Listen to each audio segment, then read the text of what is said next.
Pourtant, moi, il y a un truc que j'ai trouvé vraiment étonnant, c'est que habituellement, quand on sort un produit hardware, c'est pas très important ce qui tourne comme logiciel dessus parce qu'il y aura toujours des hackers qui vont s'amuser à trouver la vulnérabilité dedans et à rendre le hardware à son acheteur. Qui paraît un peu normal, tu vois, tu dépenses 800 balles, tu te dis, et si je pouvais faire un peu ce que je voulais de ce hardware, ce serait quand même plutôt normal finalement.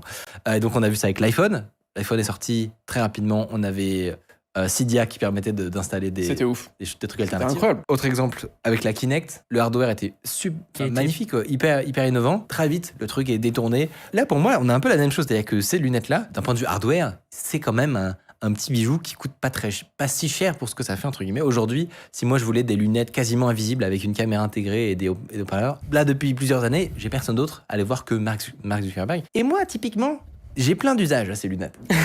Alors si on voulait faire de la caméra cachée par exemple, ce serait trop bien qu'on puisse faire exactement ce qu'on veut, qu'on puisse récupérer le feed temps réel et tout. Il y a des trucs de fou à faire. Et pourtant, personne n'a encore jailbreaké ces devices.